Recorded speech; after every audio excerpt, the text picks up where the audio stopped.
डॉक्टर्सकडून patient यायचे. मला डॉक्टर्समध्ये सुद्धा जागृती करावी लागली, कारण मी स्वतः MD करत असताना माझ्या लक्षात आलं की याचे स्पेशलायझेशन म्हणजे पेन मॅनेजमेंट आहे. तर ते बाकीच्या जगापर्यंत पण पोचवावं लागेल किंवा बाकीच्या डॉक्टर्सपर्यंत जे ऑलरेडी पहिलेपासून प्रॅक्टिसिंग आहेत त्यांच्यामध्ये ती जागृती करावी लागली. किती डॉक्टरांच्या आई वडील आहेत किंवा फॅमिली मेंबर्स आहे, अशा लोकांची जेव्हा ट्रीटमेंट केली तेव्हा डॉक्टरांना कळायला लागलं की अच्छा ही पण एक ब्रांच आहे.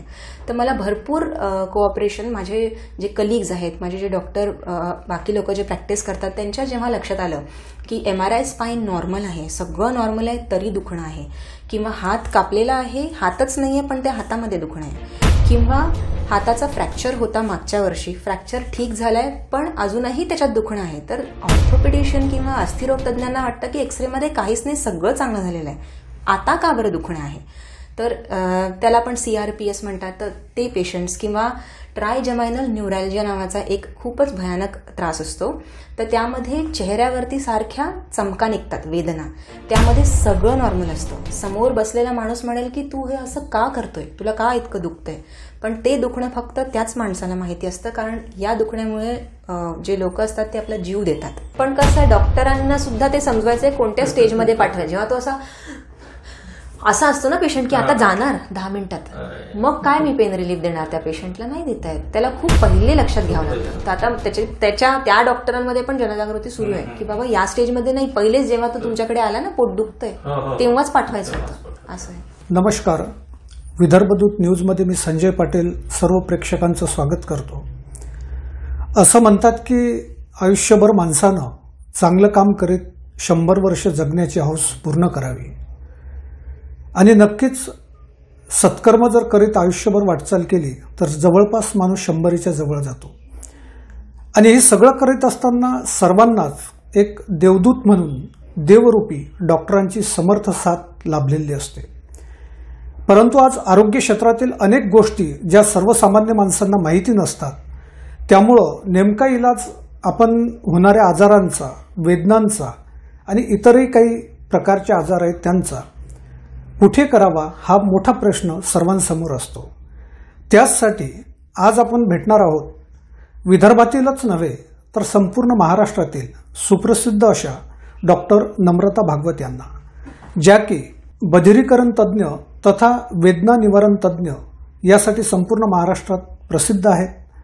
MBBS MD गोल्ड मेडलिस्ट आहेत. आज विदर्भदूतमध्ये त्यांच्याशी आपण चर्चा करणार आहोत. नमस्कार मॅडम, विदर्भदूत न्यूजमध्ये मी आपलं सहर्ष स्वागत करतो. आम्ही अलीकडच्या काळामध्ये अकोलाच नव्हे तर अकोला, अमरावती, बुलढाणा या ठिकाणी वेगवेगळ्या मुलाखतींच्या उद्देशानं जात असतो. अशा वेळेस आम्ही डॉक्टर मंडळींची बरीच भेट घेतली, तरी अनेक ठिकाणावरून असं ऐकायला येत आहे की कॅन्सर असेल किंवा इतरही काही गंभीर आजार असतील ज्याच्यामध्ये पाठीच्या मणक्यांचे आजार वगैरे असतात, किंवा एखाद्या पेशंटला हात नसतो तरी सुद्धा त्याला आभास होतो की माझा हात दुखतोय. तर हे वेदना जो हा प्रकार आहे, आणि याच्यामध्येच आपण गोल्ड मेडलिस्ट आहात MD, तर सुरुवातीला आम्हाला आपल्याकडनं ऐकायला आवडेल की आपण घेतलेलं शिक्षण कुठे कुठे घेतलं आणि त्यानंतर प्रॅक्टिसला कुठून सुरुवात केली. मी सुरुवात केली MBBS पासून. 10वी 11वी 12वी झाली की MBBSची एंट्रन्स एक्झाम असायची. MBBS माझं गव्हर्नमेंट मेडिकल कॉलेज नागपूरहून आहे. त्यानंतर एंट्रन्स देऊन MD ॲनेस्थीसिया म्हणजे बधिरीकरण तज्ज्ञ, तर हे मी टाटा मेमोरियल हॉस्पिटल मुंबईवरून केले आहे. तर या अगोदर तर मलाही माहिती नव्हतं की वेदना शमनची पण एक ब्रांच असते किंवा अभ्यास असतो, कारण ही आता भारतामध्ये नवीन नवीन निघालेली आहे. झाले 10-12 वर्ष, पण ते पार्लिमेंटमध्ये किंवा रूल्समध्ये किंवा रेग्युलेशनमध्ये यायला वेळ लागतो, जे आता आलेलं आहे. मग तिथे टाटा मेमोरियलमध्ये माझ्या कॅन्सर पेन्स असल्यामुळे काही माझ्या चांगल्या टीचर्स खाली मला ते शिकायला मिळालं. त्यानंतर मी पुढे अजून दिल्लीला जाऊन काही फेलोशिप्स केल्या. अजून चांगल्या चांगल्या तज्ज्ञ ज्यांनी यामध्येच काम केलेलं आहे, ज्यांनी एम्समध्ये काम केलेलं आहे, अशा टीचर्स खाली मी शिक्षण घेतलं. तर त्याला फेलोशिप इन पेन मेडिसिन असं म्हणतात. आणि त्यानंतर मग मी इथे अकोल्याला आल्यावरती स्वतःचं एक पेन क्लिनिक किंवा वेदना शमन क्लिनिक अशी OPD मी सुरू केली. तर ही OPD इनॉग्रेशन आपण केलं 2016 मध्ये. आणि तेव्हा ही नवीन कन्सेप्ट होती किंवा ही अजूनही नवीन कन्सेप्ट आहे, अजूनही जनजागृती जितकी हवी तितकी नाही आहे. तर त्यासाठी आमचे प्रयत्न सुरू आहेत की दुखण्याचे सुद्धा डॉक्टर असतात आणि त्याला पेन मॅनेजमेंट किंवा पेन डॉक्टर असे म्हणतात. बरोबर आहे. अनेक पेशंटला हेच माहीत नसतं की जो म्हणजे वेगवेगळे ते परीक्षण करतात, निदान करतात, जखम कुठेही नसते किंवा काही घाव झालेला कुठेही नसतो, परंतु दुखणं असतं. याबद्दल ज्या प्रमाणात पाहिजे त्या प्रमाणात जनजागृती आपल्याला आढळत नाही.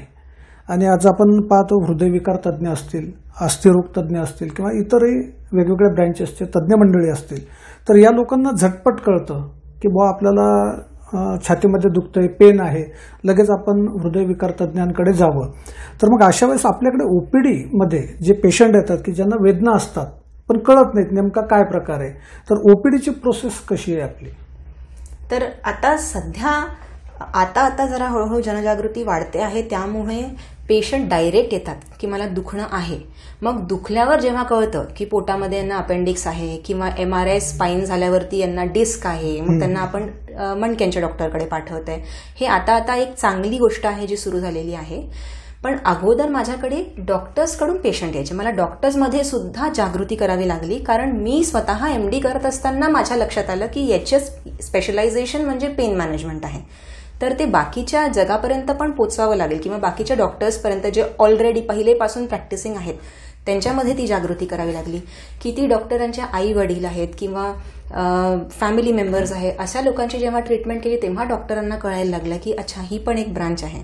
तर मला भरपूर कोऑपरेशन माझे जे कलिग्स आहेत, माझे जे डॉक्टर बाकी लोक जे प्रॅक्टिस करतात त्यांच्या जेव्हा लक्षात आलं की MRI स्पाईन नॉर्मल आहे, सगळं नॉर्मल आहे, तरी दुखणं आहे, किंवा हात कापलेला आहे, हातच नाहीये पण त्या हातामध्ये दुखणं आहे, किंवा हाताचा फ्रॅक्चर होता मागच्या वर्षी, फ्रॅक्चर ठीक झालाय पण अजूनही त्याच्यात दुखणं आहे, तर ऑर्थोपेडिशियन किंवा अस्थिरोग तज्ज्ञांना वाटतं की एक्सरेमध्ये काहीच नाही, सगळं चांगलं झालेलं आहे, आता का बरं दुखणं आहे. तर त्याला आपण CRPS म्हणतात. तर ते पेशंट्स किंवा ट्रायजमायनल न्यूरॅल्जिया नावाचा एक खूपच भयानक त्रास असतो. तर त्यामध्ये चेहऱ्यावरती सारख्या चमका निघतात, वेदना, त्यामध्ये सगळं नॉर्मल असतं. समोर बसलेला माणूस म्हणेल की तू हे असं का करतोय, तुला का इतकं दुखतंय, पण ते दुखणं फक्त त्याच माणसाला माहिती असतं, कारण या दुखण्यामुळे जे लोक असतात ते आपला जीव देतात, उडी मारतात ते वरून, कारण त्या दुखणं जे वेदना असतात त्या असहाय्य असतात. मग नागिण झालेलं असतं, खूप लोकांना नागिण होते.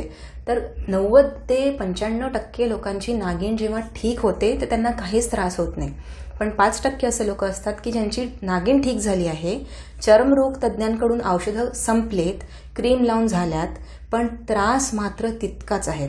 चमका मारतं, किंवा माझ्याकडे जे काही पेशंट येतात ते बनियन न घालता येतात, कारण बनियन सुद्धा घातली तर त्यांना त्रास होतो, तर ते बिना बनियन घालून, बिना शर्ट घालून ते ओपीडीत येतात.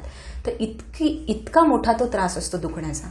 मग कॅन्सर पेशंट्स असतात. कॅन्सर, मी तुकाराम हॉस्पिटलला पण आहे अटॅच्ड, तर जे कान नाक घसाचे कॅन्सर असतात किंवा पोटाचे कॅन्सर असतात, मग अशा कॅन्सर्सचे दुखणे पण फार भयानक असतात. तर एखाद्याला मरायची इतकी भीती नाही जितकी दुखण्याची भीती असते. तर मग अशा पेशंट्सला आपण औषधं देतो, आणि जेव्हा औषधं सुद्धा त्याला पुरत नाही तेव्हा आपण इंजेक्शन्स लावतो, जे आपण ऑपरेशन थिएटरमध्ये क्षकिरण असते तर क्षकिरणच्या मदतीने आपण हे इंजेक्शन्स लावतो. मग गुडघेदुखी आहे, पाठदुखी आहे, फ्रोझन शोल्डर आहे, टेनिस एल्बो, मग वात असतात खूप लोकांना, तर वातीच्या औषधं सुरू असून सुद्धा दुखणं चालूच असतं, मग अशा लोकांना आपण मदत करतो. तर हे डोकेदुखी असते, मायग्रेन असतं, ऑक्सिपिटल न्यूरॅल्जिया नावाचे दुखणे असतात, मान दुखते, सर्वायकल स्पॉन्डिलोसिस असतं, MRI वरती ऑपरेशन करण्यालायक इतकं काही नसतं पण औषधांनी पण काही होत नाही. मग अशा पेशंट्सला आपण बघतो आणि त्याप्रमाणे जे स्टेप्स लागतात आपण करतो. बरोबर आहे. अनेक ठिकाणी अनेक पेशंटला डोकेदुखीचा त्रास असतो. आता आम्ही ग्रामीण भागात पाहतो की काही असे पेशंट आहेत की वन साईड त्यांचं म्हणजे एका बाजूला डोकं दुखतं, आणि अशा वेळेस एक पेशंट तर आम्ही असा पाहिला की तो घराच्या वरती आपलं लाऊडस्पीकर असते, म्हणजे फुल आवाजात लाऊडस्पीकर लावून गाणं वगैरे ऐकत असला त्याला बरं वाटतं, रिलीफ वाटतं. म्हणजे असेही पेशंट दिसतात. तर नेमकं डोकेदुखी पेशंटलाच कळत नाही काय आहे, काही मार वगैरे किंवा काही कुठून पडला वगैरे असं काही प्रकार नसतो, पण डोकेदुखी असते. तर त्या संदर्भात आपल्याकडे कोणता इलाज होतो? डोकेदुखीसाठी सगळ्यात पहिले तर आपण किती दिवसांपासून ती डोकं दुखतं आहे, बरोबर, किंवा किती वर्षाचा त्रास आहे किंवा हे अचानकच नवीन सुरू झालं का, हे सगळं आपण पहिले विचारून घेतो. त्यांची जेव्हा पेशंट येतो तेव्हा पूर्ण एक हिस्ट्री घेतो, का, कसं, केव्हा, कशामुळे, किती, असं याची उत्तरं मिळाल्यावर आपण काही ब्लड टेस्ट करतो की यांना दुसरा बीपीचा तर त्रास नाही, कारण बीपीच्या त्रासांना सुद्धा डोके दुखतं. मग कधी कधी कोणाला चष्माच असतो, पण मग त्या चष्म्यामुळे सुद्धा डोकेदुखी सॉल्व्ह होऊन जाते. मग आपण त्यांचा MRI काढतो. MRI जेव्हा नॉर्मल येतो आणि जेव्हा असं लक्षात येतं की ह्याला काही कॅन्सर किंवा गाठ मेंदूमध्ये हे कारण नाही, मग आपण मानेकडे वळतो की मानेतून पण कधी कधी दुखणं उद्भवून डोक्याकडे जातं. मग आपण याचे कारण शोधतो आणि मग आपण त्या पेनला आपण ॲड्रेस करतो किंवा त्या दुखण्याला आपण औषधं देतो. तर त्यामध्ये पण भरपूर इंटरनॅशनल क्लासिफिकेशन ऑफ हेडेक्स म्हणून एक क्लासिफिकेशन आहे, टेबल आहे. त्याप्रमाणे पेशंट जे सांगतो तर त्याप्रमाणे तो ज्याच्यात बसतो त्याप्रमाणे आपण औषधं देतो. याच्यामध्ये वेदना ज्या असतात ज्याला आपण पेन असं म्हणतो, तर मग नेमकं पेन कशा प्रकारे ओळखता तुम्ही, वेदना कशा प्रकारे फायनल करता की नाही हा प्रकार झालेला आहे की पेशंट खोटं तर नाही बोलत कधी, कारण पेशंट जेव्हा येतो तेव्हा तो थकलेला असतो, त्याला बाकी लोकांनी म्हटलेलं असतं की तू खोटं बोलतोय. कारण एखादा माणूस म्हणेल मला दुखतं, तर दुखणं हे असं असतं की समोरच्याला दिसत नाही. फ्रॅक्चर दिसतं, गाठ दिसते, रक्त दिसतं, पण दुखणं हे समोरचं समजू शकत नाही. मग अशा वेळेस त्या लोकांना मानसिक रोग तज्ज्ञांकडे पाठवलं जातं. मग तेव्हा त्यांची तिथे ट्रीटमेंट होते, पण त्यांचा काही दुखणं बसत नाही. मग ते जेव्हा येतात तेव्हा आपण त्यांची एक विशिष्ट प्रकारची हिस्ट्री म्हणजे त्यांचं ऐकून घेतो आपण. वेदना कशा आहेत, चमक मारतं का, झोंबतं का, ठणकतं का, तर ह्या सगळ्या, सूज येते का कुठे, तर हे केव्हा दुखतं, सकाळी दुखतं, संध्याकाळी, रात्री, सकाळी उठल्यावर जास्त दुखतं का, कुठल्या कडेवर दुखतं, हे सगळं आपण डीपमध्ये नीट विचारून घेतल्यावरती एक निदान आपण करू शकतो. समजा निदान नाहीही झालं, कारण ही खूप म्हणजे कठीण किंवा एकदम कठीण प्रक्रिया आहे ही आणि खूप किचकट म्हणता येईल असं, तर त्याच्यासाठी वेळ द्यावा लागतो. कारण लोकांना 11-11, 12-12 वर्षाचे दुखणे असतात, तर हे असे एका झटक्यात जात नाहीत. यांना 11-12 महिने तरी लागतात. तर त्याच्या पिछा करावा लागतो, पाठपुरावा करावा लागतो. त्याप्रमाणे इंजेक्शन लावून लावून ती गोष्ट शांत करावी लागते आणि त्याप्रमाणे पुढे जाता येतं. पण सुरुवात आपली पेशंट काय सांगतो त्याच्यावरून असते. मी कधीही पेशंटची फाईल बघत नाही. पहिले पेशंटला विचारते तुम्ही सांगा तुमच्या भाषेत काय आहे. मग जे बाकी डॉक्टरांकडून ते जाऊन आलेले असतात तेव्हा आम्ही फाईल बघतो.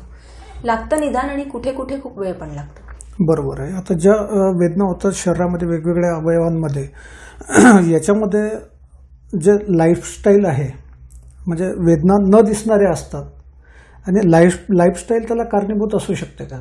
बिलकुल. काही वेदना असतात की ज्या आजारांमुळे असतात. तर जसं आता कॅन्सर आहे किंवा नागिण आहे, हर्पीज म्हणतात त्याला, किंवा ट्रायजेमिनल न्यूरॅल्जिया आहे, तर ह्या सगळ्या तर आजारामुळे होतात. किंवा तुम्हाला डोकेदुखी बीपीमुळे आहे किंवा शुगरमुळे तुमचे तळपाय झोंबतायत, तर ही तर आजारामुळे. एक अजून असतं ते असतं लाईफस्टाईल इंड्युस्ड. लाईफस्टाईल म्हणजे तुम्ही कसं जगताय. तर आता पॅन्डेमिक झालं, पॅन्डेमिकमुळे लोक कंटिन्यू एकसारखे टीव्ही, मोबाईल, लॅपटॉप, मान त्यांची खाली आणि दोन्ही अंगठे चालू असतात. तर हे अंगठ्याचं दुखणं यायला लागलंय, मानेचं दुखणं यायला लागलं, डोकेदुखी, कंबर दुखते खूप, कारण ते सतत 8-8, 10-10 तास वर्क फ्रॉम होम चालू आहे. तर त्यांची कंबर दुखते. खाणं पिण्याकडे लक्ष नाही, काहीतरी आपलं जंक फूड खाणं तात्पुरता. तर हे सगळं मसल पेन म्हणतात त्याला, म्हणजे मांसपेशी दुखतात, शरीर आखडून येतं, एक्सरसाइज शून्य. पहिले काळात आपण इतकं चालायचो, आता इतकं सोपं झालेलं आहे की आता घरपर्यंत जेवण येतं. म्हणजे तुम्ही काही ऍप्समध्ये केलं की तुम्हाला जेवण मिळतं, तुम्हाला काहीच करावं लागतं. तर ही फॉल्टी लाईफस्टाईल आहे, म्हणजे ही बरोबर नाहीये, माणूस यासाठी बनलेला नाहीये. मग ह्या लोकांना अतिशय त्रास होतो. किंवा जिम जातात, काही लोक जिम जातात पण चुकीचे एक्सरसाइज करतात. पॅन्डेमिकमध्ये लोकांनी घरी एक्सरसाइज करणं सुरू केलं, फॉल्टी डंबेल्स उचलणं सुरू केलं, बार्बेल आपल्या मनाने उचलणं, मग त्यांना लचका भरतात, शोल्डर टिअर होतो. किंवा मग ह्या सगळ्या गोष्टी लाईफस्टाईल इंड्युस्ड आहे. म्हणजे जर का तुम्ही तुमची लाईफस्टाईल करेक्ट केली तर यापासून तुम्हाला भरपूर आराम मिळेल. खूप लोक बुलढाणा, मग खामगाव अपडाऊन करतात बाईकवरती. या लोकांना कंबर, स्पॉन्डिलायटिसचा फार त्रास असतो. मग त्यांना सुद्धा आराम करणं किंवा व्यायाम करणं गरजेचं आहे. बरोबर. आम्ही असं ऐकलंय की आपण एक व्यायाम तज्ञ, म्हणजे ज्याला जिम कोच वगैरे म्हणता येईल, फिटनेस कोच. हा, तर त्याच्यामध्ये आपण काहीतरी नवीन शिक्षण घेतलं आहे. तर ते असं झालं की माझ्याकडे जेव्हा पेशंट्स यायला लागले तर जास्त मग ते कंबर दुखीचे यायचे आणि गुडघे दुखी.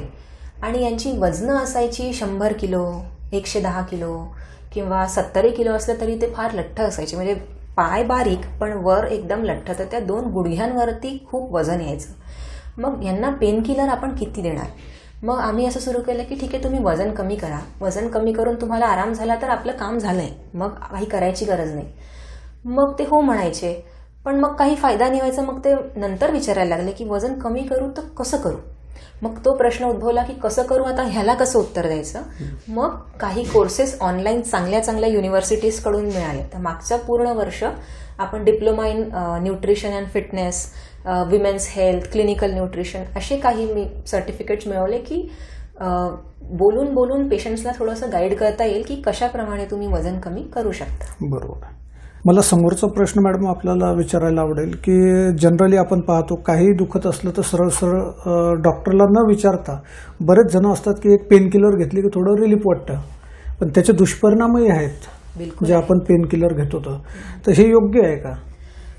बघा, हे आता असं आहे की पेन झालं तर पेन किलर घ्यायचं, बरोबर आहे. आणि मी जेव्हा पेशंट्स माझ्याकडे येतात तेव्हा सुद्धा मी इनिशियल किंवा पहिल्या काही दिवसांकरता पेन किलर देते. पण पेन किलर खूप प्रकारचे असतात. तर काही पेन किलर हार्ट अटॅकच्या पेशंटला चालत नाही, काही पेन किलर किडनी खराब असलेल्या पेशंट्सला चालत नाही, तर काही पेन किलरची एलर्जी निघते लोकांना.